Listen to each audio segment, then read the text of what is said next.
আল্লাহ পাক বলেন সূরা মরিয়মের 95 নম্বর আয়াতে আছে, কিয়ামতে প্রতিটি মানুষকে তার সামনে আল্লাহ দাঁড় করাবেন স্রেফ একা একা। কয়জন করি বলেন বলেন? আপনি এটা নিজের সাথে এখন মিলান তো। আর রাজনৈতিক ভাবে আপনার পরিচয় আলাদা আলাদা আছে, আপনি তো মানুষ, মিলান এই আয়াতটা।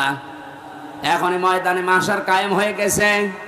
আল্লাহ আপনাকে যদি ডাক দিয়ে নিজের সামনে দাঁড় করায়, আপনার যে অবস্থা আছে, যে বাস্তবতা আপনি তৈরি করেছেন, বলেন তো আপনার আল্লাহর সামনে দাঁড়িয়ে পেছনের জীবনের হিসাব দিতে পারবেন?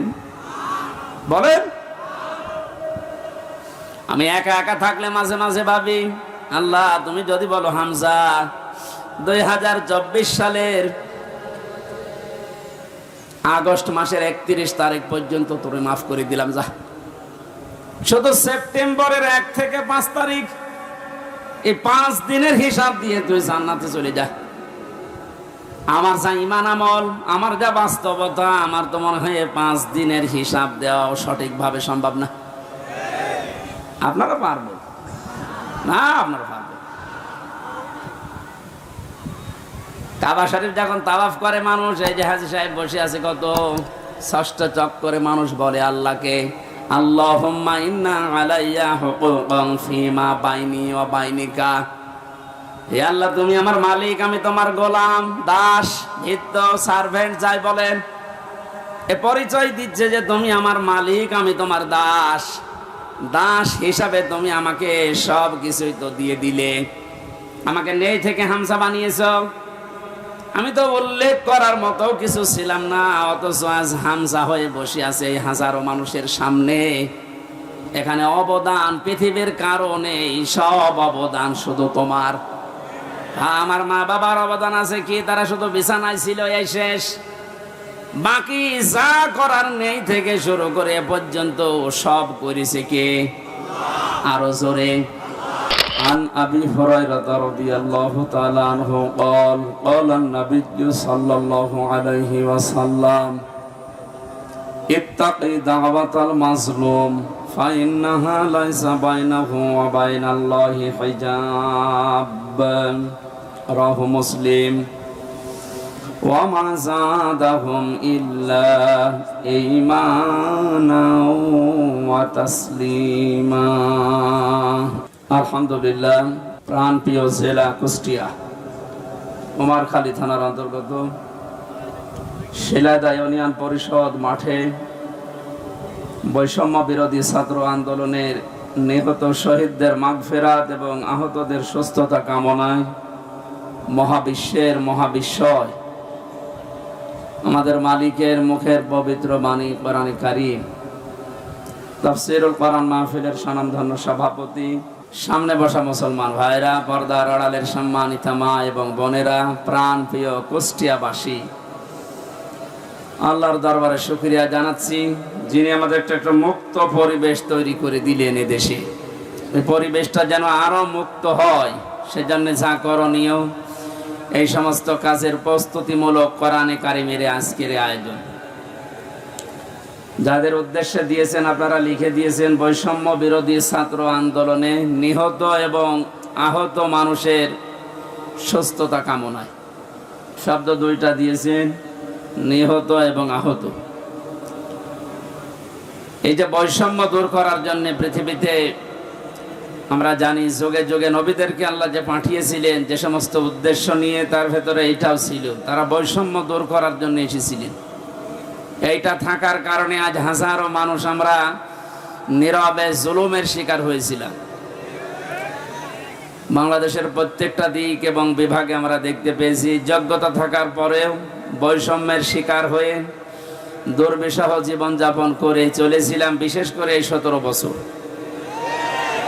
কথা বুঝতেছে? দেওয়ালে যখন একেবারে পিঠ ঠেকে গেছে, তখন আমরা শেষ পর্যন্ত দাঁড়িয়েছি যে না, এই বৈষম্য আর চলতে দেওয়া যাবে না। বিশ্ববিদ্যালয়ে আমরা জানি অনার্স মাস্টার্সকে যারা যে মানুষগুলো ফার্স্ট ক্লাস ফার্স্ট হয়, তাদেরকে শিক্ষক হিসাবে রেখে দেওয়া হয়। তো বাস্তবতা এমন জায়গায় পৌঁছিয়েছিল, আপনি ফার্স্ট ক্লাস ফার্স্ট না, তার উপরেও যদি কিছু হয়ে থাকে আপনার ব্যাকগ্রাউন্ড যেটা আছে, দলীয় পরিচয় যদি না থাকে, আপনি ফেরেশতা আজরাইল জিবরাইল হলেও আপনাকে ওই জায়গায় দেবে না। অথচ যে জায়গায় যে চেয়ারটা, এখানে যদি ওই রকম যোগ্য মানুষ না বসিয়ে, যার রোল নাম্বার 71, কত, একটা ছেলে এসে বই খাতা ব্যাগ ম্যাগ সব নিয়ে হেড স্যারকে বলছে, স্যার হয় ছুটি দেন, নাই আমি গেলাম। মানে হেড স্যার তাকিয়ে দেখছে যে পজিশনে আছে, ওরা ছুটি দিলেও যাবে, ও না দিলেও যাবে। তার রোল নাম্বার কত? স্যার 71। 71 মানে ক্লাসে ছেলে মেয়ে কয়টা? 71টা। 71টা ছেলে মেয়ে, ওর রোল নাম্বার 71। ও খুব ভালো ছাত্র, ওর জীবনে কোনো উদ্দেশ্য আছে, কোনো এম আছে? ও শুধু আসে, খেলাধুলা করে আবার পালিয়ে যায়। আমরা বাস্তবে যা দেখলাম এই 15 থেকে 17 বছরে, যার রোল নাম্বার 1, এই মানুষগুলোকে তো এই চেয়ারে বসানোর দরকার ছিল। অথচ শুধু বৈষম্য বৈষম্য শব্দটা যে কত নিকৃষ্ট শব্দ, বাস্তবে আমরা এখন টের পাচ্ছি। সব জায়গায়, শুধু শিক্ষা ব্যবস্থা না, প্রত্যেকটা দিক এবং বিভাগে এই শুরু হয়ে গিয়েছিল। এই জুলুম অত্যাচারের বিরুদ্ধে যে মানুষগুলো জীবন দিয়ে গেল, বিশেষ করে আবু সাইদ সহ, মুগ্ধ ভাই সহ যতগুলো মানুষ জীবন দিয়েছে, এদেরকে আল্লাহ শাহাদাতের সর্বোচ্চ মাকাম যেন দান করেন। এই জায়গায় যেন কেউ ফতোয়াবাজি করবেন না যে না ওরা একেবারে মারা গেল, তো শহীদ হয়েছে। কে বলেছে শহীদ হয়নি? পানিতে ডুবে মরলে যদি শহীদ হয়, আগুনে পুড়ে মরলে যদি শহীদ হয়, দেওয়াল চাপা পড়ে মরলে যদি শহীদ হয়, অ্যাক্সিডেন্টে মরলে যদি শহীদ হয়, জালেমের জুলুমের সামনে নিজের জীবনটা যে দিয়ে গেল, সে শহীদ হবে না? মানে এই কথা বলছেন, মাস্ট বি, আপনাকে বলাই লাগবে শহীদ।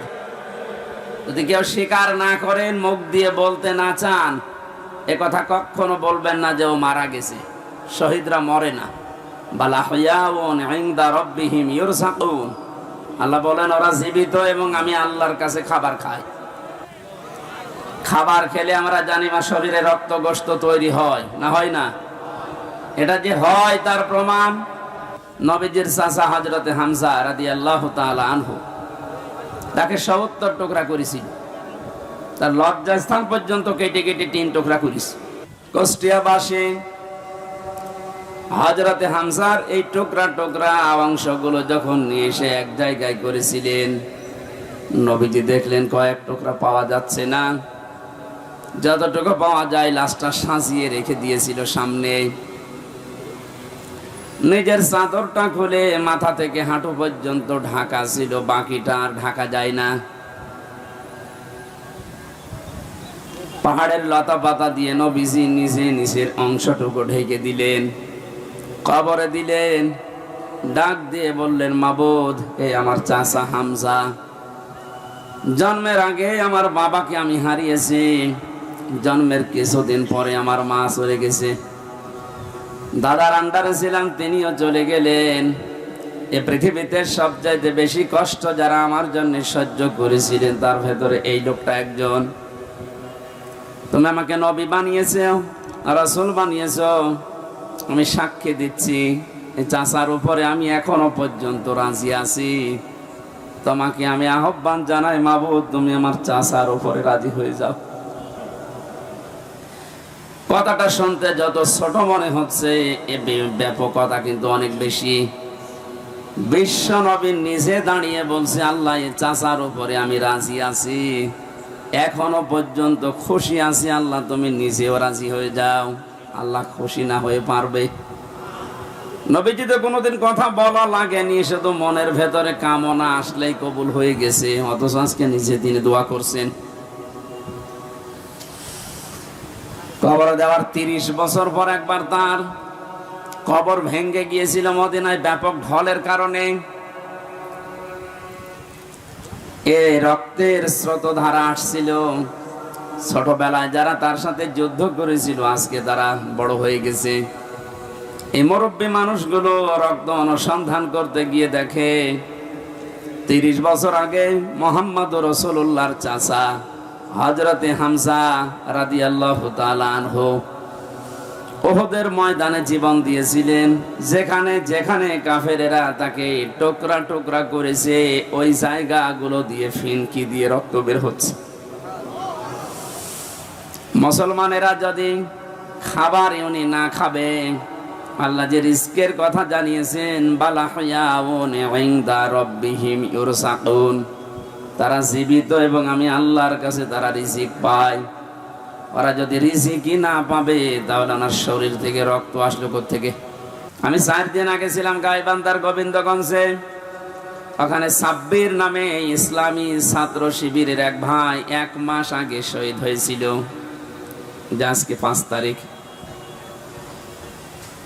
গত মাসের 5 তারিখে শাহাদত বরণ করার পর প্রায় 26 দিন পরে কবরটা ভেঙে গিয়েছিল। যারা আমাকে নিয়ে গিয়েছে তারা বলছে ওই কবরে এখনো পর্যন্ত তাজা রক্ত বের হচ্ছে। এজন্য শাহাদত শব্দটা অনেক কঠিন এবং গুরুত্বপূর্ণ শব্দ। শাহাদত যারা বরণ করেছে এই মানুষগুলোকে মরে গেছে কখনো বলবেন না, এই জন্য তো শহীদ শব্দ লিখেছে। যারাই মারা গেল, যারা শহীদ হয়ে গেল, এই মানুষগুলোকে মৃত বলতে মুখ দিয়ে আল্লাহ নিষেধ করে শুধু শেষ করেননি, মানুষ যেন ধারণাও না করে, এই জন্য ধারণার উপরও আল্লাহ দিয়েছেন নোটিশ। ওয়ালা তাহসাবান্নাল্লাযীনা কুতিলু ফি সাবিলিল্লাহি আমওয়াতা ইলা আখিরি আয়াত। সূরা আলে ইমরানের 169 নম্বর আয়াতের প্রথম অংশে আল্লাহ জানিয়েছেন, কোনদিন ধারণাও করবা না যে যারা শহীদ হয়েছে ওরা মারা গেছে। সুতরাং বৈষম্য দূর করার জন্য যারা জীবন দিয়ে গেল, প্রায় 1000-এর উপরে ছাত্র ছাত্রী, সবগুলো যেন আল্লাহ শহীদ হিসাবে গ্রহণ করেন, বলেন আমিন। এই শাহাদত বরণ করানোর জন্য যারা ব্যস্ত ছিলেন, এই মানুষগুলো প্রত্যেকেই জালেম এবং যারা এর সহযোগী। নবীজি তিরমিজি শরীফের হাদিসে জানিয়েছেন, যারা জালেম এবং জেনে শুনে জালেমের সহযোগিতা করে, সাহায্য করে, সাপোর্ট দেয়, ও সঙ্গে সঙ্গে নবীর উম্মত থেকে বের হয়ে যায়। আপনি কি বুঝলেন কি বললাম? এরপরও আমরা দেখতে পাচ্ছি জেনে হোক না জেনে হোক অনেকে উন্মাদনায়, উদ্দীপনায়, বিভিন্ন কায়দায় আজ জালেমদের এখনো পর্যন্ত সাপোর্ট করে যাচ্ছে, তাদের সাফাই গাচ্ছে। আপনি কিন্তু নবীর উম্মত আর দাবি করতে পারবেন না, যে নবীর উম্মত থেকেই খারিজ হয়ে যাবেন। এই জন্য যারা জালেম এদেরকে এখনো পর্যন্ত সাহস দেওয়ার জন্য যারা বিভিন্ন পথ অবলম্বন করছে। কয়েকদিন আগে দেখতে পেলাম ভিডিওতে একজন বলছে, আপা আপনি ঘাবড়াবেন না, আপনি ঘাবড়ালে আমরা নরম হয়ে যাই। কত বড় শয়তান! ওর চেহারার দিকে তাকিয়ে দেখলাম যে শয়তান তো আমি দেখিনি, যদি দেখতাম মনে হয় ওইরকমই হতো। সুতরাং বৈষম্য দূর করার জন্য যখন এই আন্দোলন হয়েছিল, সফল যখন হয়েছি, এদেশে কোনো বৈষম্য থাকবে না ইনশাআল্লাহ। সংস্কার যখন আরম্ভ হয়েছে, রাষ্ট্র সংস্কারের জন্য আন্দোলন ছিল না? এই কথা বলেন না কেন? সংস্কার যখন আরম্ভ হয়ে গেছে অলরেডি, কোন জায়গা যেন বাদ না থাকে। গত কয়েকদিন আগে আমির জামাত আপনাদের এই শিলাইদা এসে বলে গেছে না যে সংস্কার যখন আরম্ভ হয়েছে, যারা দায়িত্বে আছে আমরা চাই ইনাদের হাতে যেন সংস্কার শেষ হয়। সুতরাং যারা আছেন বেশি দেরি করার দরকার নেই, খুব তাড়াতাড়ি যারা জালেম ছিল এবং জালেমের সহযোগী ছিল একটাও যেন পদে না থাকে। আজকে হলে আর কালকে যাওয়ার দরকার নেই, কারণ এই 1734 জন মানুষ যারা সবচাইতে বেশি জুলুম করেছে এই দেশে চেয়ারে বসে, এই মানুষগুলো আল্লাহর কাছে সব আল্লাহর মামলার আসামি। কেউ বাঁচাতে পারবে না আপনাকে। আমি 3 বছর জেলে ছিলাম, আমার মামলার বাদী ছিল, আয়ু ছিল একজন, বাদী ছিল আরেকজন। বাদী ছিল সরাসরি রাষ্ট্র, এই জন্য আমার এত দেরি হয়েছে। তাছাড়া মামলা ওটা যদি সাজাও লাগিয়ে দিত, সর্বোচ্চ 3 মাসের বেশি আমার রাখার কথা ছিল না। অথচ গত পরশু দিন আমার মামলা সব পুরা ঠিসমিস করে দিয়েছে, কিচ্ছু নেই, সব শেষ। আমি মনে করলাম জিজ্ঞাসা করে বিচারপতিকে, স্যার আপনি তো আগে ছিলেন, এই 3টা বছর আমার এই মামলা 30 থেকে 31 বার পর্যন্ত উঠেছে, একবারও জামিন দিলেন না। আজকে একেবারে বলছেন যে এর ভেতরে কোনো মাল ম্যাটারেস নেই, কি দেখে বিচার করবো? যা, মানুষ তো আপনি একই আছেন আগে থেকে। তো আমার মনে হয় এর কথা বলতে বাধ্য হইতো যে কি করবো, হাত বাঁধা ছিল। কথা বলেন না কেন? একটা রাষ্ট্র কত বড় দুর্নীতিগ্রস্ত হলে জাতীয় মসজিদের খতিব পর্যন্ত পালিয়ে যায়। এটা থেকে আজ করা যাচ্ছে যে আমরা কোথায় ছিলাম। দেখেন এই লোকটার হাত আজকে খুলে গেছে। এতদিন যে লোকটাকে বারবার অ্যাডভোকেট যারা, উকিল যারা, ব্যারিস্টার যারা কত রিকোয়েস্ট করেছে, কত যুক্তি দেখিয়েছে যে একজন পরিচিত মানুষ, এ তো গোপনে কিছু করে না, এর বড়ও বলেছে না কিচ্ছু করার নেই, হবে না, যান। মাসের পরে মাস না, 3 মাস, 4 মাস, 6 মাস পরে একটা ডেট দিত এভাবে। অথচ টাকা পয়সা দিয়ে এগিয়ে এগিয়ে এগিয়ে গিয়ে 30 থেকে 31 বার তুলেছে, দেয়নি। এই লোকটা গত কয়েকদিন আগে যেভাবে সব দিয়ে দিলে, এই যে মোবাইলটাও দিয়েছে, 3 বছর আটকিয়ে রেখেছিল, গত পরশু দিন দিয়ে দিয়েছে। আমি ভাবলাম যে আল্লাহ, এইরকম হাত বাঁধা লোক এদেশে আর নেই, আছে মানে সব জায়গায়।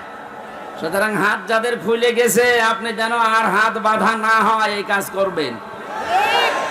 আর যারা দায়িত্ব পেয়েছেন আপনাদের আহ্বান জানাচ্ছি, সংস্কার খুব তাড়াতাড়ি শুরু করেন, নয়তো মাসে মাসে কিন্তু ইস্যু তৈরি করে ওরা বিশৃঙ্খলা করবে। তৈরি করার চেষ্টা চালিয়েছিল হিন্দুদেরকে দিয়ে, হালে পানি নেয়নি। এক কথা বলছে না কেন? আনসারদের দিয়ে আক্রমণ চালানোর চেষ্টা চালিয়েছে, কিন্তু হালে পানি নেয়নি। দেশের মানুষ বুঝে ফেলেছে 42,000 আনসার নিয়োগ হয়েছে কয়েক বছরে, তার ভেতরে 35,000 গোপালগঞ্জের। 42,000-এর 35,000 যদি হয় গোপালগঞ্জে, তা আমরা কি ঘাস কাটছি? এই জন্য বৈষম্য বিরোধী আন্দোলনে যে কথাগুলো ছিল, যে দফাগুলো ছিল, সবগুলোর সাথে আমরা একমত। বিশেষ করে শেষ কথা, যেটা শেষ দফা, এক দফা এসেছিল যে আমরা জালেমের পদত্যাগ চাই। আল্লাহ এই দাবির সাথে আল্লাহ নিজেও ছিলেন। আমার তো মনে হয় শুধু ছাত্ররা না, এদের সাথে আল্লাহ আবাবিল পাঠিয়েছিলেন। আল্লাহ রাব্বুল আলামিন যেহেতু সব কিছু সংস্কার চলছে খুব তাড়াতাড়ি, যেন এই 1634 জন যারা বসেছিলেন অধিকাংশই পালিয়েছে, বাকি একটাও যেন না থাকে, যারা এতদিন পর্যন্ত বৈষম্যের শিকার হয়েছে, তারা যেন এখন এই চেয়ারগুলোতে বসে। এইটাই হবে ন্যায় বিচার। এটা কি হবে? এই ন্যায় বিচারের জন্যই আমরা আন্দোলন করেছিলাম। কথা বলেন ঠিক কিনা? সুতরাং শহীদ এবং আহত যারা আছে, এখনো হাজার হাজার মানুষ আহত, তাদের সুস্থতা কামনা করছে, কারণ সুস্থতা দেওয়ার একচ্ছত্র মালিকানা আল্লাহর। ঔষধ যদি আপনি একেবারে 24 ঘন্টা খাওয়াতেই থাকেন, আল্লাহর পক্ষ থেকে যদি এটা না আসে, তাহলে আপনি সুস্থ হবেন না। এটা আমরা বিশ্বাস করি। তো ঔষধের কোনো ক্ষমতা আছে? ক্ষমতা কার? আরো জোরে। এটা বাস্তবে নিয়ে আসা লাগবে। ইন্নাল্লাহা আলা কুল্লি শাইইন কাদির, সব ক্ষমতার মালিক আল্লাহ। সুতরাং যারা অসুস্থ আছেন, আল্লাহকে আমরা সব ক্ষমতার মালিক মনে করি, বিশ্বাস করি। উনি আমাদেরকে, এই অসুস্থ মানুষদেরকে যেন আবার স্বাভাবিক জীবনে ফিরিয়ে দেন। হ্যাঁ, কিছু মানুষের জীবন স্বাভাবিক হবে না, যাদের চোখ উড়ে গেছে, যাদের পা শেষ হয়ে গেছে। আমি সদর থানার সদর হাসপাতালে গিয়েছিলাম 6 তারিখের পরে। অনেকজনের দেখলাম এমন এমন অঙ্গ নেই যে কিয়ামত পর্যন্ত হায়াত পেলে অঙ্গ আর আসবে না। লজ্জায় স্থান উড়ে চলে গেছে একজনের। এই যে আমাদেরকে মুক্ত জীবনে ফিরিয়ে দেওয়ার জন্য এত বড় স্যাক্রিফাইস যারা করেছে, বাংলাদেশের জামাত ইসলামী কুষ্টিয়া জেলা শাখার উদ্যোগে যে একটু সহযোগিতার হাত বাড়িয়েছিল, প্রত্যেকটি পরিবারে অন্তত 2 লক্ষ করে টাকা দিয়ে একটু দাঁড় করিয়েছে। এদেশে টাকাওয়ালা মানুষ আর নেই? বলেন। এখনো স্বাভাবিক অবস্থায় আমরা ফিরতে পারলাম না। যারা এই মুক্ত জীবন এনে দিল, তারা এখনো কাতরাচ্ছে। আর যে মানুষগুলোর কিছু হয়নি এরা আন্দাজে লাফাচ্ছে যে না সব বন্ধ করে এখন আমাদের এই জিনিস দাও। এরা আর এক জালেম। কথা বলেন।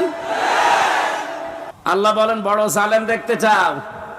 আমরা তো অধিকাংশ মানুষ মনে করি আয়না ঘর যারা তৈরি করেছিল ওরা বড় জালেম। হ্যাঁ, মাস্ট বি ওরা বড় জালেম।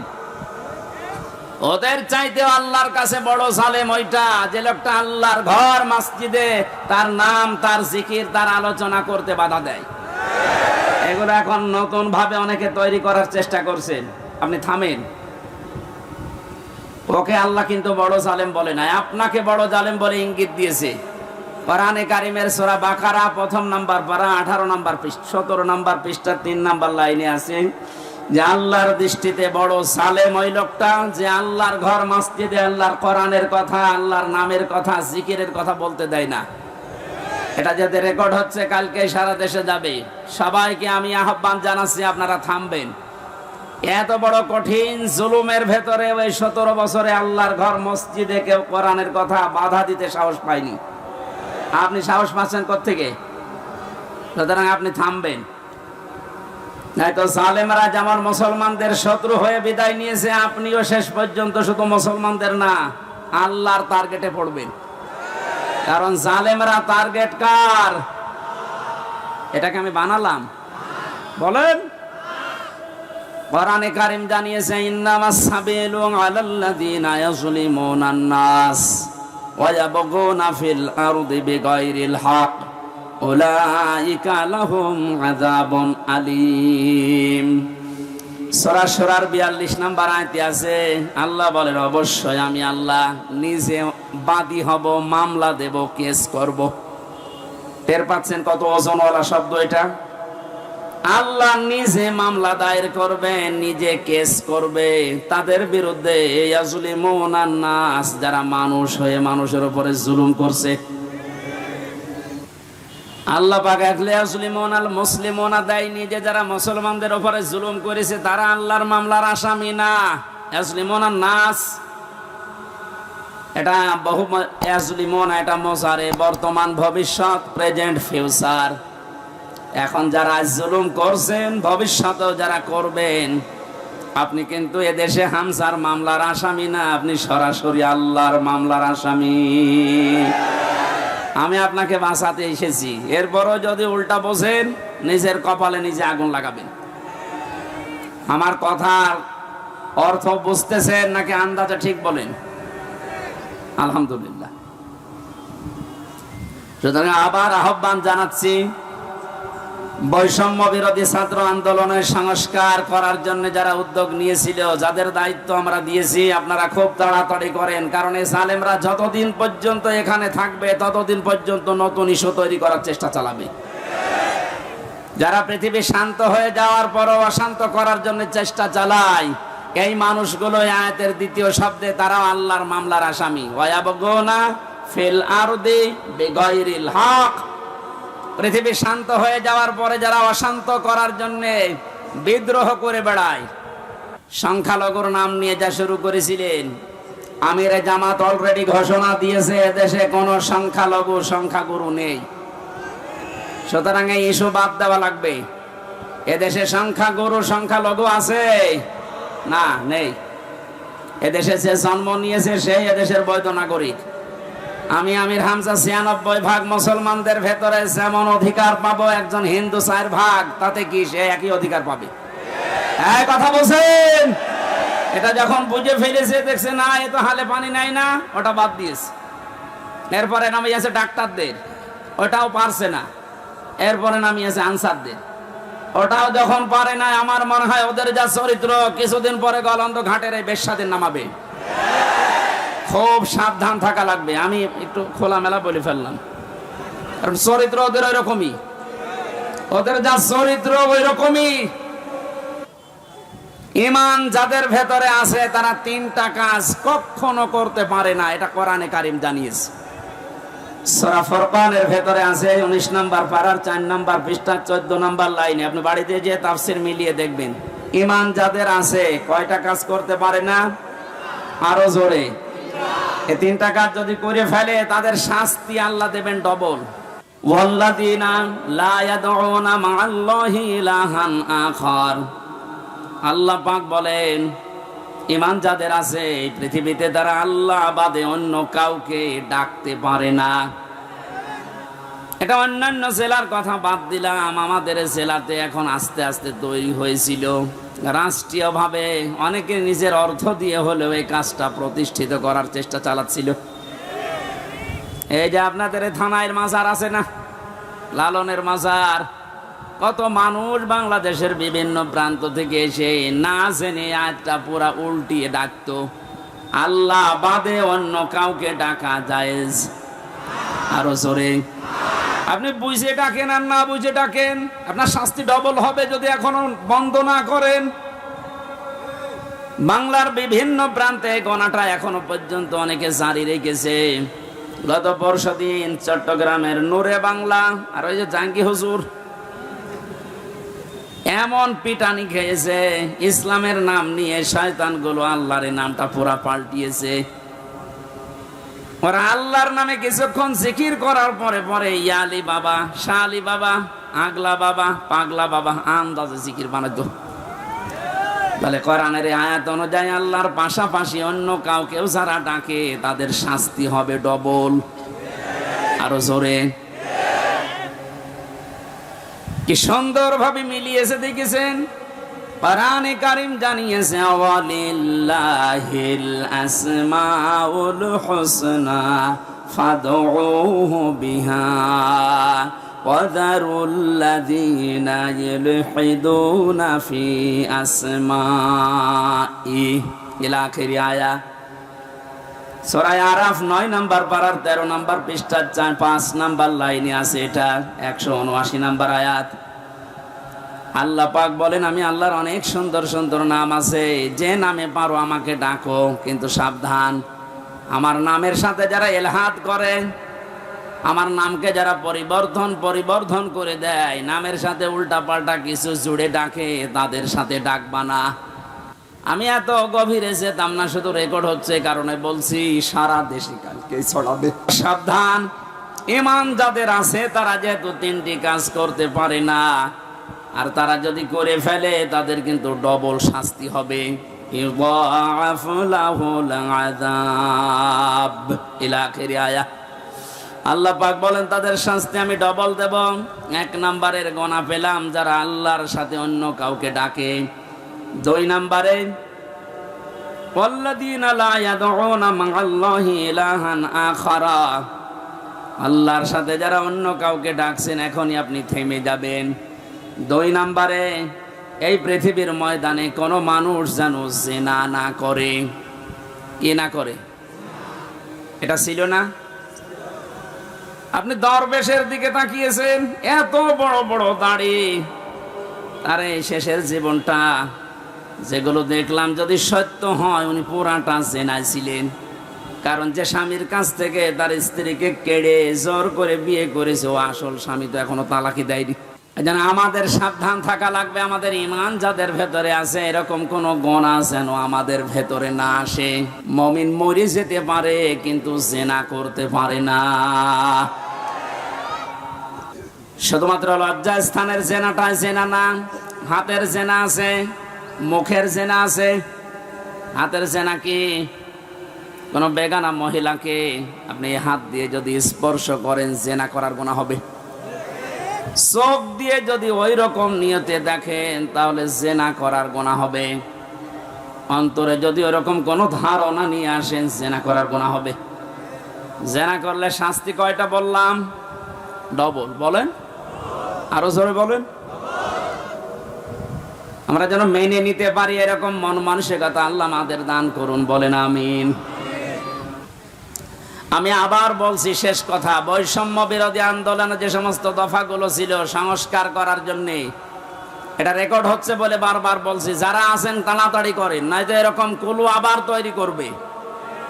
প্রধান বিচারপতিকে দিয়ে একবার চেষ্টা চালিয়েছিল, ছাত্রদের জন্য পারে নাই। আমার তো এই যে 8টা 9টা ইস্যু তৈরি করার যা শুরু করেছিল বিদ্রোহ, আমি দেখলাম সবগুলোই আল্লাহ নিজে যেন হ্যান্ডেলিং করছে। সুতরাং যখন কাজ হচ্ছে না আপনারাও থামেন। জালেম তো বিদায় নিয়েছে, কোরআনে কারিমের অনুষ্ঠানে হাজার হাজার মানুষকে নিয়ে আল্লাহর কাছে বলছে, আল্লাহ কিয়ামতের আগে যেন এদেশের চেয়ারে আর কোনো জালেম না আসে। বলেন, আমির জামাত তো এই দিকে ইঙ্গিত দিয়েছিলেন যে এক জালেমের হাত থেকে মুক্ত হয়ে যেন আমরা অন্য কোনো জালেমের হাতে না পড়ি। অথচ কিছু মানুষ নিজের দিকে এটা নিয়ে উল্টা পাল্টা ফতোয়া দিচ্ছে। আরে ভাই, আপনার নাম বলেছে, তাহলে আপনি নিজে অবশ্যই ঠাকুর ঘরে কে রে, আমি তো বলা খাইনি। আপনার নাম বলেছে যে আপনি এই চেয়ারে বসলে আপনি জুলুম করবেন, তার মানে আপনি করবেন, এজন্য আপনার ভয় হচ্ছে। ওনার দূরদর্শিতা সম্পর্কে আপনি জানেন না, তাই উল্টা পাল্টা ধারণা করেন। আমি ওইদিকে আর গেলাম না। সুতরাং আমরা যেন সাবধান থাকি। দরুদ পড়ছি আমাদের নবী মুহাম্মদ রাসূলুল্লাহর উপরে, যাকে আল্লাহ কোরআনে বিশেষভাবে 7টা নাম ধরে ডাক দিয়েছিলেন। তার এক নাম্বারে নাম ছিল ইয়াসিন। নাম কি? এখানে কুমারখালী ফাজিল মাদ্রাসা এবং আশপাশের দাখিল আলিম মাদ্রাসার কত সুপার সহ সুপার মাওলানা বসে আছে। ইয়াসিন এটা আল্লাহর ঘোষণা দেওয়া শব্দ। ইয়া হরফে নেদা, ইয়া মানে হে, সিন মানে সাজ্জেদ, সাজ্জেদ মানে নেতা। তাহলে আল্লাহর ঘোষণা দেওয়া নেতা এই পৃথিবীতে মাত্র একজন। কয়জন? এ শব্দের ব্যাখ্যা করতে গিয়ে তাফসিরে কাবির আল্লামা ফখরুদ্দিন রাজি রহমতুল্লাহ আলাইহি লিখেছেন, ইয়াসিন শব্দের 5টা অর্থ আছে। ইয়াসিন মানে সাজ্জেদুল আলামিন, সাজ্জেদুল বাশার, সাজ্জেদুল কাউনাইন, সাজ্জেদুল আম্বিয়া, সাজ্জেদুল মুরসালিন। তার মানে আল্লাহ বোঝাতে চেয়েছেন, পৃথিবীর মানুষেরা যদি মনে করো যে আমি পৃথিবীতে বাস করি, নবীকে আমার মানাই লাগবে, অন্য কোনো জগতে গেলে আর মানা লাগবে না। না, ইয়াতানাজ্জালুল আমরু বাইনাহুন্না, প্রত্যেকটা আসমানে আমার আল্লাহর বিধিবিধান নাজিল হচ্ছে। ওই সমস্ত সৃষ্টির জন্য আলাদা বিধান আছে। কেউ যদি মনে করে আমি মঙ্গল গ্রহে বাস করি, আমি চাঁদের দেশে থাকি, আমার তো ওখানে নবীকে নেতা মানা লাগবে না, আদর্শ মানা লাগবে না। না, এই জন্য সাজ্জেদুল আলামিন দিয়েছেন বহু বচন। আপনি যে কোনো গ্রহে বাস করেন না কেন, সেখানে মুহাম্মদ রাসূলুল্লাহকে আপনাকে নেতা মানাই লাগবে। এই শব্দটা আমি কয়েকবার উচ্চারণ করলাম, খেলা করার জন্য না। আলেমরা বসে আছে, আহ্বান জানাচ্ছি তাদেরকে, আল্লাহর ঘোষণা দেওয়া নেতা যেহেতু একজন, এই জন্য এই নেতাকে মেনে নেওয়া নামাজের মতো ফরজ। এই কথা বলেন, এটা যারা ঠিক করতে পারছেন না, আপনার নামাজ হবে না। কারণ কিয়ামতে যে বিচারের সিস্টেমগুলো, ধাপগুলো আমরা দেখেছি, কিয়ামতের সর্বপ্রথম মানুষকে আল্লাহ তার নিজের সামনে যখন দাঁড় করাবেন, 10 জন 20 জন 50 জন না, প্রতিটি মানুষকে আল্লাহ নিজের সামনে দাঁড় করাবে স্রেফ একা একা। ওয়াকুল্লুহুম আতিহি ইয়াউমাল কিয়ামাতি ফারদা। আল্লাহ পাক বলেন সূরা মরিয়মের 95 নম্বর আয়াতে আছে, কিয়ামতে প্রতিটি মানুষকে তার সামনে আল্লাহ দাঁড় করাবেন স্রেফ একা একা। কয়জন করি? বলেন বলেন। আপনি এটা নিজের সাথে এখন মিলান তো। আর রাজনৈতিক ভাবে আপনার পরিচয় আলাদা আলাদা আছে, আপনি তো মানুষ, মিলান এই আয়াতটা। এখনই ময়দানে মাশার কায়েম হয়ে গেছে। আল্লাহ আপনাকে যদি ডাক দিয়ে নিজের সামনে দাঁড় করায়, আপনার যে অবস্থা আছে, যে বাস্তবতা আপনি তৈরি করেছেন, বলেন তো আপনার আল্লাহর সামনে দাঁড়িয়ে পেছনের জীবনের হিসাব দিতে পারবেন? বলেন। আমি একা একা থাকলে মাঝে মাঝে ভাবি, আল্লাহ তুমি যদি বলো হামজা 2024 সালের আগস্ট মাসের 31 তারিখ পর্যন্ত তোরে মাফ করে দিলাম, যা। শুধু সেপ্টেম্বরের 1 থেকে 5 তারিখ, এই 5 দিনের হিসাব দিয়ে তুই জান্নাতে চলে যা। আমার যা ইমান আমল, আমার যা বাস্তবতা, আমার তো মনে হয় 5 দিনের হিসাব দেওয়া সঠিকভাবে সম্ভব না।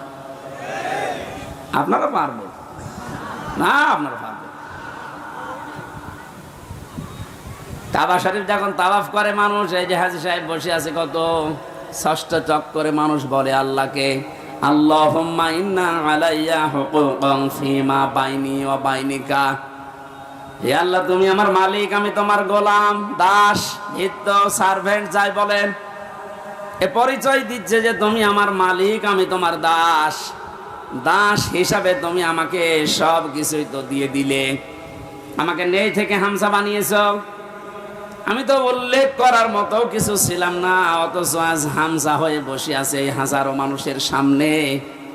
এখানে অবদান পৃথিবীর কারণে, সব অবদান শুধু তোমার। আমার মা বাবার অবদান আছে কি? তারা শুধু বিছানায় ছিল, এই শেষ। বাকি যা করার নেই থেকে শুরু করে এ পর্যন্ত সব করেছে কে? আরো জোরে। আমার বাড়ি, গাড়ি, নারী যা লাগে আল্লাহ তুমি সব দিয়েছো আমাকে বান্দা হিসাবে। কিন্তু তুমি যে আমার মালিক, আমার কাছে তো তোমার কিছু পাওনা আছে। গোলাম হিসাবে আমি তোমার কিচ্ছু দিতে পারি নাই। তবে কাবার সামনে আমার ষষ্ঠ চক্কর চলছে, একটা কথা আমি বলতে পারি, আমার কিচ্ছু নেই দেওয়ার মতো। এই জন্য বলছি, আল্লাহ তুমি আমারে মাফ করে দাও।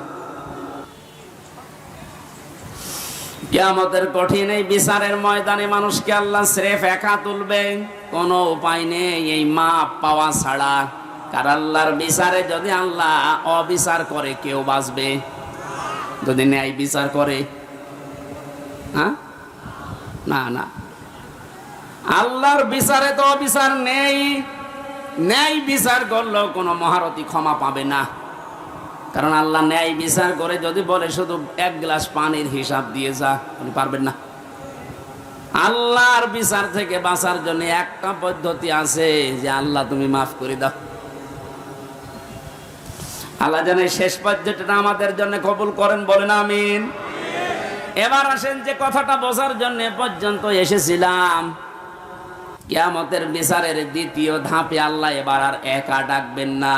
ইয়াউমা নাদউ কুল্লা উনাসিম বিইমামিহিম। সূরা বানী ইসরাঈল 15 নম্বর পারার 8 নম্বর পৃষ্ঠা 3 নম্বর লাইনের 72 নম্বর আয়াতের প্রথম অংশে আছে।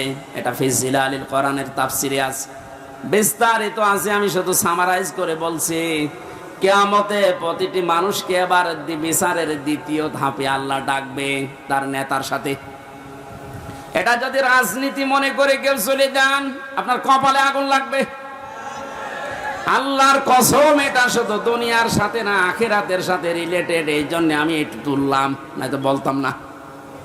কিয়ামতের ময়দানে আল্লাহ যখন মানুষকে তুলবে, প্রতিটি মানুষকে এবার দ্বিতীয় সিস্টেমে তুলবে তার নেতার সাথে।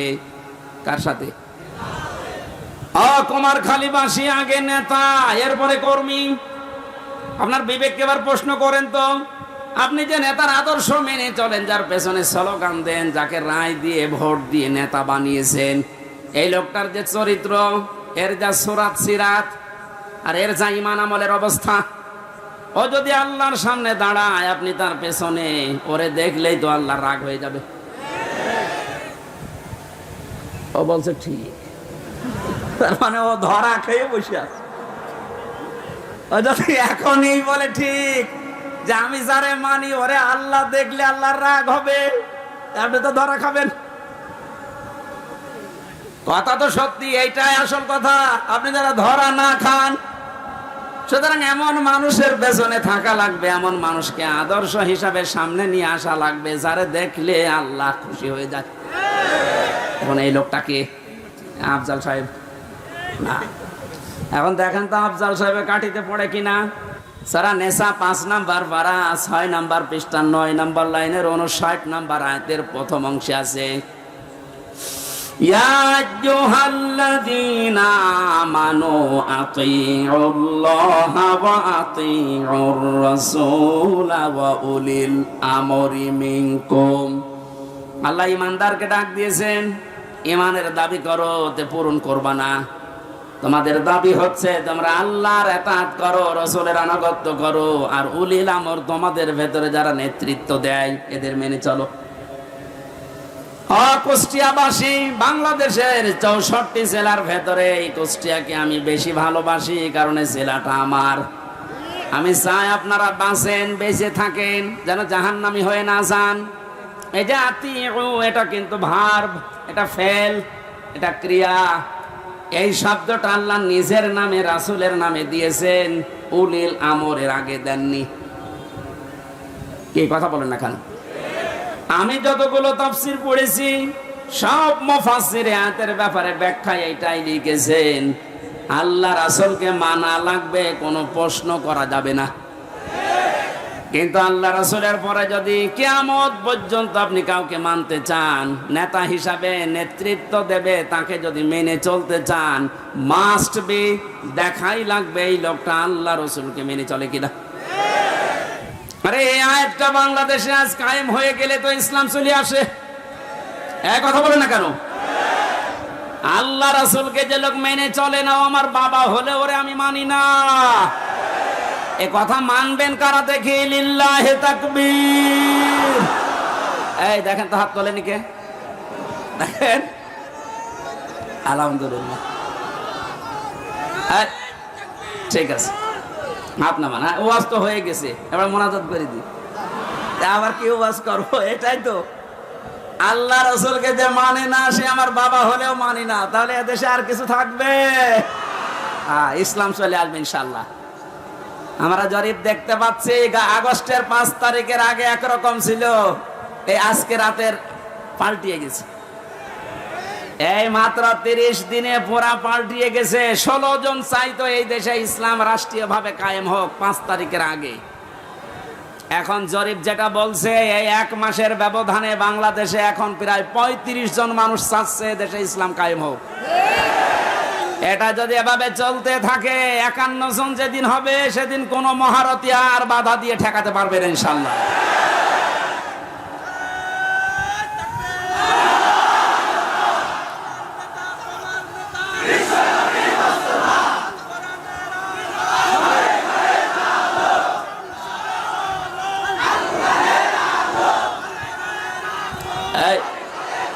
একটু কথা বলতে দেন। কয়েকদিন আগে সিরাজগঞ্জে ছিলাম, একটা আমি দোকানে ঔষধ নেওয়ার জন্য, আমার মুখ বাঁধা ছিল, বসে আছি। একটা লোককে বলছে, ভাই যে আমির হামজা আসতেছে, ওয়াজ শুনতে যাবেন না? উনি জবাব দিয়েছে, ওয়াজ কি শুনতে যাব, গেলে তো রাজনীতি হবে। চিন্তা করেন তো, ওর মন মানসিকতা কোন দিকে। আমি কি রাজনৈতিক দলের কোন লিডার? এই বলেন, আমি কি ঘোষণা দিয়েছি যে আমি ভোটে দাঁড়াবো? আপনার এত ভয় কেন? রাজনীতি এটা কোরআনের একটা অংশ। 903 জায়গায় আল্লাহ ডাইরেক্ট ইনডাইরেক্ট এই শব্দগুলো দিয়েছে। রাজনৈতিক জীবনে যেন আপনি জাহান্নামে চলে না যান, এই জন্যই তো পাহারা দিচ্ছি। এক কথা বলেন। আর আপনি উল্টা বুঝে না, এটা রাজনীতি হবে। রাজনীতি হবে মানে কোরআন বাদ দিয়ে রাজনীতি আছে? কোরআন বাদ দিয়ে যারা রাজনীতি করেছে, তাকান, দরবেশ পর্যন্ত 36,000 কোটি টাকা ঋণ করেছে। যেহেতু কোরআন ছিল না, এই জন্যই তো এত দুর্নীতি। কোন জায়গায় যেন এই দুর্নীতি আর ফিরে আসতে না পারে। আল্লাহ রাব্বুল আলামিন নবীকে ডাক দিয়েছিলেন কয়টা নাম ধরে? 7টা। কয়টা? 7টা নামে ডাক দিয়েছেন পুরা কোরআনে। তার 1 নম্বরে হচ্ছে ইয়াসিন। সুতরাং আপনি যদি পৃথিবীর কোন জায়গায় বাস করেন, আপনাকে নেতা হিসাবে, আদর্শ হিসাবে মানা লাগবে মুহাম্মদুর রাসূলুল্লাহকে। যদি বলেন না আমি পৃথিবীতে থাকি না, আমি থাকি মঙ্গল গ্রহে, ওইটা কার? বলেন বলেন। এই জন্য মুফাসসির দিয়েছেন সাইয়্যিদুল আলামিন, বহু বছর যেখানেই থাকেন সেখানেই নবীকে মানা লাগবে কিয়ামত পর্যন্ত। আল্লাহ আমাদেরকে, অনেকে বলে যে ইয়াসিন সূরা একবার পড়লে 10 খতম কোরআন শরীফের সওয়াব হয়। হ্যাঁ হয়। এর ভেতরে যে 83টা শিক্ষা আছে, আপনি তো একটাও মানেন না, কিসের সওয়াব হবে আপনার? এর প্রথম শিক্ষা এইটা যে ইয়াসিন আল্লাহর ঘোষণা দেওয়া নেতা। কয়জন? নেতা নেতা বারবার বলছি, মানে রাজনীতি মনে করছেন? এটা যদি রাজনীতি হয়, এইটাই রাজনীতি। বলেন বলেন। মুহাম্মদুর রাসূলুল্লাহ যতদিন পর্যন্ত খাবারের এই ছড়িকে আবু জেহেলের মাথা থেকে আবু বকরের মাথায় নিয়ে আসতে না পেরেছেন, ততদিন তিনি মানুষের মুখে হাসি ফোটাতে পারেননি। খাবার তো একই ছিল, খাবার একই ছিল না, শুধু ঝড়িটা আবু জেহেলের মাথা থেকে নামিয়ে আবু বকরের মাথায় তুলে দিয়েছিলেন, হযরত ওমরের মাথায় তুলে দিয়েছিলেন। সিস্টেম একই ছিল, মানুষও এক, খালি পাল্টিয়েছে ঝড়িটা। ওর জামানায় থাকতে মানুষ না খেয়ে মরিছে, আর হযরতে আবু বকর ওমরের জামানায় এসে মানুষ না খেয়ে মরিছে। আমরা তো এইটাই চাই কোরআন দিয়ে। কথা বলেন না কেন? আল্লাহ ঘৃণিত করে দেন যে মানুষগুলো সীমা ছাড়িয়ে যায়, তাদের বসবাসের জায়গা পর্যন্ত আল্লাহর কাছে ঘৃণিত। এটার বাস্তব প্রমাণ হচ্ছে আবু জেহেলের বাড়ি। কাবা শরীফ তাওয়াফ করার পরে আমি যখন উপরে গেলাম দেখছি আমার পেটে ব্যথা করছে।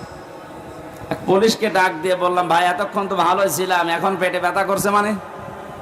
পুলিশ তার আমার ভাষা বোঝে নাই। আমার বলছে, ইয়া হাজিউল হুজ্জাত আয়না বিলা দোকান। ও হাজি, দেশ কোথায়? যে তুমি বাংলাদেশ।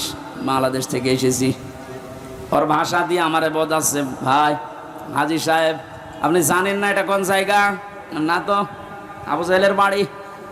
আপনি এখনো পায়খানা না করে দাঁড়িয়ে আছেন, তাড়াতাড়ি করেন। সত্যি কথা বলছে, পায়খানা করে দেখি পেটের যে ব্যথা ছিল সব ভালো হয়ে গেছে। আল্লাহ আমাকে জানাতে চেয়েছে, হামজা 4.5 লাখ টাকা খরচ করে আসলে ওই সময় 16 সালে, এখনো পায়খানা না করে দাঁড়িয়ে আছো, তাড়াতাড়ি করো। ওর বাড়ি পর্যন্ত আল্লাহ এত ঘৃণিত, এত নিন্দিত বানিয়েছে। জায়গাটা কিন্তু দামি জায়গা, কাবার পাশেই। এমনকি নবীজির বাড়ি ওর বাড়ি থেকে কাবার থেকে আরো দূরে ছিল, কারণ কাবার পাশে আবু জেহেলের বাড়ি, এরপরে নবীর বাড়ি। কাবার পাশে যতগুলো জমি জায়গার দাম বেশি না কম বলেন? শুধু জালেমের বসবাস হওয়ার কারণে আল্লাহ আন্তর্জাতিক টয়লেট বানিয়ে দিয়েছে। তামাম দুনিয়ার মানুষ এই কাজ করে। কি আমি এতক্ষণ কি বলছি? এদেশে যারা জুলুম করেছে তার জায়গা জমি বাড়ি ঘর যত দামি হোক, এটা আল্লাহর কাছে এখন ঘৃণিত।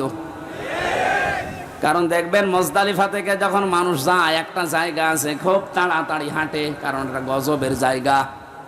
জালেমদের জায়গাগুলো এত বেশি ঘৃণিত, নিন্দিত, এত বেশি অপমানকর হয়ে যায় আল্লাহর কাছে, আল্লাহ ওইটাকে পর্যন্ত আর পছন্দ করে না, ওখানে জালেম থাকতো তাই। সুতরাং বাংলার কুষ্টিয়া জেলা সহ যত জায়গায় জালেমের বসবাস ছিল, আহ্বান জানাচ্ছি যারা দায়িত্বে আছেন এই জায়গাগুলো ইন্টারন্যাশনাল পায়খানা বানিয়ে দেন। একটু বেশি বলে ফেললাম? না না, বেশি হয়নি, কম হয়েছে। কারণ এই জায়গা থেকেই তো ইসলাম মানবতা ধ্বংস করার জন্য ওখানে বসে বসে দুর্বিসন্ধি করতো। কুষ্টিয়া এরকম জায়গা ছিল না, যেখানে যেখানে ছিল ওগুলো পায়খানা বানিয়ে দিন। মানুষ যেন কিয়ামত পর্যন্ত কুষ্টিয়া জেলায় যারা আসবে তারা যেন জানে যে জালেম তো একটা ছিল এই দেশে। আসিফ মাহমুদ নামে যে উপদেষ্টা কয়েকদিন আগে ঘোষণা দিয়েছে, আয়না ঘর এদেশ থেকে যেন ধ্বংস করা না হয়, ওটা স্মৃতি হিসাবে রেখে দেন। সারা বিশ্বের মানুষ আসবে, মানুষ যেন জানে যে এই পৃথিবীর ময়দানে বাংলাদেশ নামে একটা দেশ ছিল, সেখানে একটা জালেম ছিল। মানুষ কত কঠিন হৃদয়ের হলে আয়না ঘর বানাতে পারে, আমার মাথায় আজও ধরে না। আমান আজমির ঘোষণা শুনেছেন কয়েকদিন আগে, একটা মানুষ কত বড় কষ্ট পেলে কথাগুলো বলতে পারে বলেন? অনেকে বলছেন আমরা মাফ করে দিলাম। হ্যাঁ, মাফ করে দিয়েছেন, ঠিক আছে। সারা দেশের 18 কোটি মানুষ যদি মাফ করে দেয়, আয়না ঘর যারা জড়িত ছিল, ব্যারিস্টার আরমানের বউ মাফ করবে না, জীবনও করবে না। আপনি ওই জায়গায় পৌঁছাননি তাই বুঝতেছেন না। আমি মাত্র কয়েকদিন ছিলাম মাটির নিচে। এতে আচরণ মানুষের এখানে যারা থাকে এরাও কিন্তু মানুষ, এরা শুধু একটু উপরে উঠবে, পদ পাবে, এই কারণে এত কঠিন আচরণ করতো। মুফতি ফখরুল ইসলাম আমার সাথে ছিল যতদিন, উনি বলছিল, ভাই আমারে নিয়ে এই পায়ের ভেতর দিয়ে হাত দিয়ে সামনে যে রড আছে রডের সাথে লাগিয়ে তালা লাগিয়ে দিত। 24 ঘন্টা তালা লাগানো। পায়খানা পোশাবের জন্য মাত্র 1.5 মিনিট সময় দেয়, খাবারের জন্য অতটুকু সময় দিয়ে, তারপরও যে খাবার 3-4টা তরকার দিয়ে মনে হচ্ছে কে মাখিয়ে দিয়েছে। জেলে আমার সাথে পাশাপাশি যখন বেড ছিল, আমারে বলতো, হামজা আমার মাঝে মাঝে মনে হতো আল্লাহ ওরা আমাকে যদি মেরে ফেলে মেরে ফেলুক, কিন্তু এটা যদি একটু শুতে দিত। এই যে শুয়ে থাকা, এটা যে কত বড় নিয়ামত আমি ওই 3 মাসে বুঝেছিলাম। একটা দিনও আমাকে কাজ হইতে দেয়নি। 24 ঘন্টা ঘুমালে তাড়াতাড়ি আবার ডেকে দেয়। আমার 11 ঘন্টা টাঙিয়ে রেখেছিল হাতের ভেতরে হ্যান্ডকাপ দিয়ে, তাও পেছনে। পায়ের ভেতরে ডান্ডা বেড়ি লাগিয়ে, কালো কাপড় দিয়ে চোখ বেঁধে, মাজার ভেতরে দড়ি লাগিয়ে টাঙিয়ে রেখেছে 11 ঘন্টা। অথচ বিষয় আমি কিচ্ছু জানি না। একটু যদি পা মারতে ঠেকে যায়, উপর থেকে 4 তলা 5 তলা থেকে ক্যামেরা দেওয়া আছে, গরম দেয়, একবারে ঘুম ভেঙে যায়। এই দুপুর 2টায় নিয়ে গেছে, একবারে রাত 11টায় নিয়ে এসেছে। বলেন তো একটা মানুষ এভাবে টিকে থাকতে পারে? আমার নামাজ পড়তে দেয়নি, জোহর আসর মাগরিব এশা সব নামাজ আমি ইশারায় পড়েছিলাম। ও কখন সময় হচ্ছে কখন সময় হয় না আমি তো কিছু জানি না, কারণ মাটির নিচে। এই কঠিন পরিস্থিতি তৈরি করে এখনো অনেকে বলছে, হ্যাঁ কি করেছে যে ওর পালিয়ে যাওয়া লাগলো? কি করেছে মানে আপনি টের পাচ্ছেন কি করেছে? চলেন আপনারা 10 দিন একটু রাখি, কি করেছে আপনাকে দেখাবো।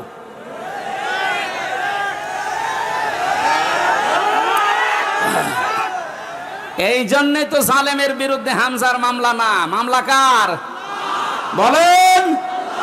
সুতরাং এর জালেমেরা এরা কিন্তু টার্গেট হামজার না, এ টার্গেট আল্লাহর। এই জন্যে তো এত ভয়। যেদিন আমার রায় দিয়ে পুরা মামলা ঢিসমিস করে দিয়েছে, ওই দিন আমার মামলার আয়োগকে কল দিয়েছিলাম। এতদিন ওরে আমি স্যার বলতাম, এখন তো উল্টা করে আমারে স্যার বলছে। কি হয়েছে? হুজুর মাফ করে দেন। মাফ করে দেন মানে? আমার ধরার পর আমার বাবার কাছ থেকে বলেছিলেন যে আর মামলা দেব না, 50 লাখ 10 লাখ টাকা দিন। আমার বাবা তো গ্রাম্য মানুষ, সঙ্গে সঙ্গে 8 লাখ টাকা দিয়েছে। ওই টাকাটা ফেরত দিন। আপনি মাফ চাচ্ছেন, টাকা ফেরত দিয়ে যান, তারপরে মাফ হবে। এই কাউন্টার টেররিজমের যেই কয়টা দায়িত্বশীল ছিল, এগুলো মানুষের মধ্যে পড়ে না, এগুলো জানোয়ারের চাইতেও খারাপ। আমি নাম ধরেই বলছি, এই মনিরুল, এই আসাদুজ্জামান, ডিসি মান্নান, হারন তো 3 ইঞ্চি। ওর নাম মুখে উচ্চারণ করাও ঠিক না। এই শয়তান এত উপরে উপরে দেখাতো, রিমান্ডে এসে মনে হতো তো ফেরেশতা, অথচ ভেতরে ভেতরে যে আলেমদের এত বড় ক্ষতি করিস। ওই যে ছোট হুজুর যেটা মাদানি, ও আমার সাথে প্রথমে 2 মাস ছিল। আমার বলছে, হামজা ভাই আমারে নিয়ে গেল রাত 12:30টার দিকে, হাতের ছিলে পোড়া উলঙ্গ করিস আমারে, আমার হাতে সিগারেট ধরিয়ে দিস, আর 2 পাশে ব্যারিকেড দিয়ে কেন কোনো গাড়ি আসতে না পারে। একটা অর্ধ উলঙ্গ মেয়ে লোক কোথা থেকে নিয়ে এসে আমার পাশে দাঁড় করিয়েছে, ছবি তুলতেছে যে এটা সকালে ছেড়ে দেব, মানুষ বুঝবে দেশে যে হুজুর কত খারাপ। ও ছোট মানুষ, তো বয়স আমার সেম, আমার 32 ও 30। ওই সময় হাউ মাউ করে কাঁদছিল ওই ফাঁসির কন্টেম সেলের ভেতরে। আমারে বলছে, হামজা আমি তো একেবারে অসহায়, যে কেউ নেই। বললাম এক এসআই কে ডেকে, ভাই আপনারা যা করছেন এটাকে হারুন স্যার জানে? জানে না মানে উনি তো করছে। মজলুম অবস্থার দোয়া কবুল হয় আমার বিশ্বাস আছে। মন থেকে বড় দোয়া করলাম, আমার যা যা ওরা দেখেছে, আল্লাহ আমার সাথে যারা জড়িত এদেরকে তুমি ওইভাবে অপমান করো। আল্লাহ করায়নি। হারুনের রাস্তায় বের হওয়ার আর সম্ভাবনা আছে? ওর নাম এখন মানুষ হারুন ভুলে গেছে, ওর নাম এখন 3 ইঞ্চি। মহিলারা পর্যন্ত জিকির করছে 3 ইঞ্চি 3 ইঞ্চি। কত অপমান করবে আল্লাহ বলে। সেদিন কুষ্টিয়ার জেলা আমির অধ্যাপক আবুল হাশেম সাহেব একটা আয়াতের ব্যাখ্যা করছিলেন আলেমদের সমাবেশ। অনেক জালেমরা মনে করেছিল যে জিয়ারে ছিলাম, এমন হয় আল্লাহ আমাদের ভালোবেসেই দিয়েছে। আমারে কুষ্টিয়ার সদর থানায় যেদিন ওই সে 11 সালে প্রথম গ্রেপ্তার করে, আমি সুদের বিরুদ্ধে বলেছিলাম, এই আমার অপরাধ ছিল। আমারে শিবির করে, শিবিরের ক্যাডার রক কাটি বেড়ায় আন্দাজে। এগুলো নিয়ে যখন নিয়ে গেল, আমারে বলছে ওসি সাহেব, ওই সময় আসাদুজ্জামান নামে এক ওসি ছিল, গোপালগঞ্জে বাড়ি। আমারে বলছে, হুজুর কুলিল্লাহুম্মা মালিকাল মুলকে তুতিল মুলকা মান তাশা, এই আয়াতের অর্থ বলেন তো। বললাম, আল্লাহ যারে চায় তারে ক্ষমতা দেয়, যারে চায় নামিয়ে দেয়। আমারে বলছে, এটা আপনি মানেন তো? মানে না মানে? হাসিনা যে এখন আছে এটা আল্লাহ চেয়েছে, জায়গা মতো হাত দিয়েছে। শয়তান যাতে মাতাল হলো তারা ঠিক আছে, কোন দিকে নিয়ে গেছে দেখেছেন? কথা শেষ করার পরে আমি যেটা এখান থেকে বের করতে পারি, ওনারা বোঝাতে চায় যে আল্লাহ আমাদেরকে দয়া করে, মায়া করে, মহব্বত করে, ভালোবেসে এই চেয়ারে রেখেছে। আমরা যা করছি এ কোনো অসুবিধা নেই, আল্লাহ আমাদেরকে। এক কথা বলে না কেন? সূরা আলে ইমরান 4 নাম্বার পারার 12 নাম্বার পৃষ্ঠার 7 নাম্বার লাইনের 178 নাম্বার আয়াতে আছে, ওয়ালা ইয়াহসাবান্নাল্লাযীনা কাফারু আন্নামা নুমলি লাহুম খায়রুল লিআনফুসিহিম ইন্নামা নুমলি লাহুম লিয়াজদাদু ইসমা ওয়ালাহুম আযাবুম মুহিন। ঠিক আছে, আল্লাহ পাক বলেন কাফেরেরা ধারণা করে যে ক্ষমতার চেয়ারে বৃত্ত বৈভব টাকা পয়সা অর্থ সম্পদ আল্লাহ আমাদেরকে দিয়েছে ভালোবেসে মহব্বত করে। আল্লাহ পাক বলেন না, এগুলো এদেরকে দিয়েছি এদের পাপ যেন পরিপূর্ণ হয়ে যায়। পরিপূর্ণ হয়েছে না হয়নি? হয়েছে বলে আল্লাহ আয়াতের শেষে দিয়েছেন লাহুম আযাবুম মুহিন, তাদের জন্য আমি অপমানজনক শাস্তির ব্যবস্থা করে রেখেছি। এদেশে আলেমদের বিরুদ্ধে যারা সোচ্চার ছিল সবচাইতে বেশি, এই কালামানিক এত বড় অপমান আল্লাহ করেছে, ওর বিসি পর্যন্ত আউট করে দিয়েছে। ওদের একটা অংশ থেকে যেন ডাপিং করে বলছে ওরা আমার বিসিতে মারলো কেন? আর কি অপমান হবেন আপনি? ও এখন যে অবস্থায় আছে আমার মনে হয় ওর মরে যাওয়া ভালো। এই জন্য আহ্বান জানাবো, যাদের নেতা ঠিক নেই, আদর্শ ঠিক নেই, আপনি ফিরে আসেন। আপনি কিন্তু জাহান্নামে যাচ্ছেন। আপনি যাই ভুল বোঝেন আর মনে করেন। আল্লাহ আপনাকে হেদায়েত দান করুন, আমিন।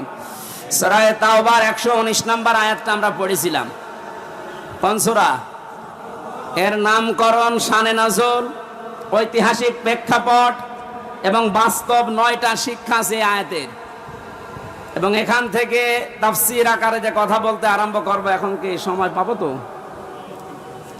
আজকে মাহফিল আছে ত্রিমোহনীর পাশে, ত্রিমোহনী কুষ্টিয়া ত্রিমোহনীর পাশে। রাত্রে এসার পরে আমি উঠব, আমার মনে হয় তাফসীর আকারে ওখানে কথা বলবো। আজকে আমাদের আব্দুল গফুর সাহেব আছে প্রধান অতিথি, ওখানে আপনারা দাওয়াত দিয়ে গেলাম, যাবেন। খুব সংক্ষেপে করছি। ইয়া আইয়ুহাল্লাযীনা আমানু, আল্লাহ ঈমানদারকে ডাক দিয়েছেন। আমরা ঈমানদার না বেঈমান? আমাদেরকে আল্লাহ ডাক দিয়েছেন ইত্তাকুল্লাহ, আমাকে ভয় করো। আল্লাহকে ভয় করলে 9টা ফল পাওয়া যায় দুনিয়ায়, আখেরাতে পাওয়া যায় 27টা। এই বিষয়ের উপর আজকে আমরা ওখানে কথা বলছি। আকুনু মা'আস সাদিকিন, তোমরা সত্যবাদীদের সঙ্গে থাকো কাজে এবং কর্মে। আল্লাহ রাব্বুল আলামিন বাস্তবে আয়াতটা আমি খুব ব্যাখ্যা করার জন্য সময় না পাওয়ার কারণে দুঃখিত। আগামীতে যেহেতু আজকেই এশার পরে ওখানে যাবেন, কোন মা'আস সাদিকিনের উপরে কথা বলবেন ইনশাআল্লাহ। আল্লাহুম্মা আমিন।